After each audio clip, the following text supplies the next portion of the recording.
Thank you for watching. This is Michael W. Ford. Today I'm going to give a short presentation, explanation of basic goetic and ritual evocation, sorcery, and demonic evocation. Now, the method I'm going to briefly go through and show you the basic tools for it are not all-inclusive in that there are many different ways to perform successful evocation. This is the most simplistic and can be pretty much successful for anybody who has the Luciferian aspect of will, desire, belief, using the imagination with visualization techniques. This type of magic is the most powerful in that you can do it virtually with no tools. However, tools are good, especially for those really integrated with their practice of sorcery for specific aims. So, with that said, the tools of magic, as I'm going to present here, there's a plethora that are traditionally used, but we're going to just focus on the triangle of Azalian evocation, which is presented in my Goetia of Shadows, or traditionally like in beginning Luciferian magic. And we're going to show the porcelain sigil, which can be worn by the practitioner, but also utilized as a talisman to evoke and bind the spirit to, and then utilize later on. So whenever you have the item, it brings that inspiration to you. The circle, traditionally in magic, derives from Zisuru, which is Mesopotamian, and means flower that makes a boundary or circle. The circle really represents the circumference of self, but also a constraint and focus area for specific energy, power, or what some would call demon spirit, whatever it is. This type of visualization and focus on the type of energy it represents will compel it in that area in which you can access it. The traditional ceremonial magic methods utilize a triangle of evocation with the name of Micheal, incidentally my name Michael, within it, and that's from the Judeo-Christian tradition, calling a inspiration of the Testament of Solomon. Now, to use the type of goetic Christian sorceress restraining tools and prayers really is demeaning and degrading to a Luciferian Satanist or left-hand practitioner, because you're not compelling and trying to bully specific energies into submission. You're not acknowledging that Yahweh, Jehovah, Adonai is supreme, because you don't recognize Adonai. You invoke and pay homage to and honor through your own actions, success, Azazel. Now, Azazel is written within the triangle, replacing it.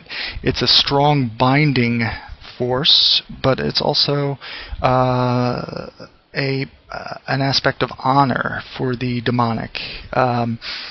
Azazel is the one who instructs on weapon making and also beautification with makeup and more or less the command to look, as LaVey called it, in the Book of Enoch. Azazel is also related to the in My Dragon of the Two Flames grimoire, Mot, the god of death. It's an epithet of a fierce or strong god, which translates to El in the Canaanite pantheon.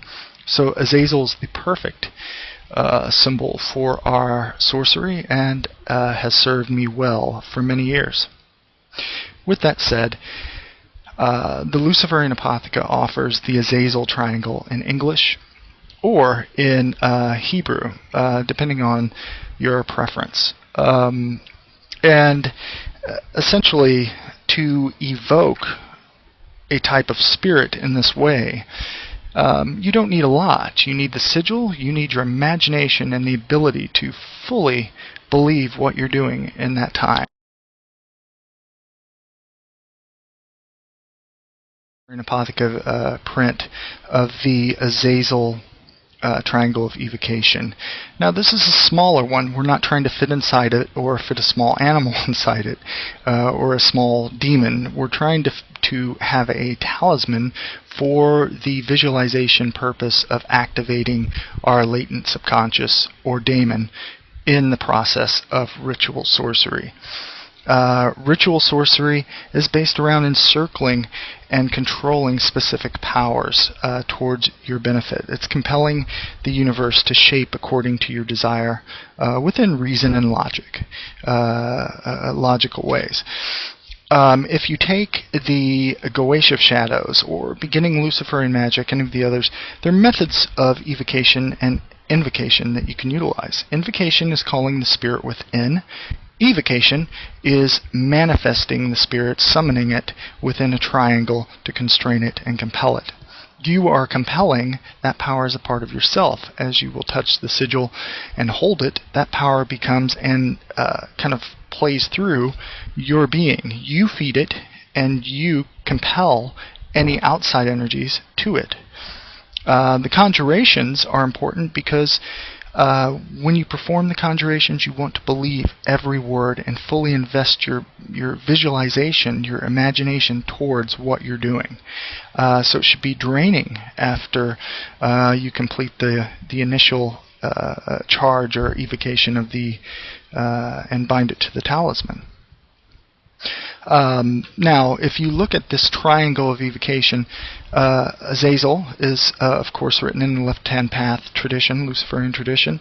We have a porcelain goetic sigil. Now, I know the Apotheca offers all of the goetic demons, the 72, in this porcelain manner, which is utilized not to really wear on the street, but it's used to wear in the ritual chamber or to use within the triangle of evocation. Binding the spirit to it, you can hold it, take it with you, and use it when you need to meditate with it towards your goal. Using incense at all three corners of the triangle is also beneficial. You can also use a black mirror to visualize and imagine and manifest the spirit. Incense smoke honors the power you're calling, but it also gives the spirit a kind of way to take form. Or if you believe in a reason and logic pattern in your sorcery, then it's to utilize your energy to have that take shape. Either way, you're acting as your own determiner of destiny, your own god. But in honoring these spirits in the Luciferian tradition, you evoke them with honor, respect, but strength and command, because you are the temple in which they manifest. You're not using Christian evocations. You're using your will and calling forth the adverse powers which represent the wonderful traits of pre-Christian pantheons.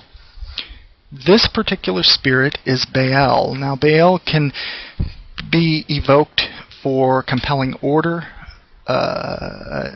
sustaining whatever you have in your life that you like, and also manifesting a sense of calm in your life.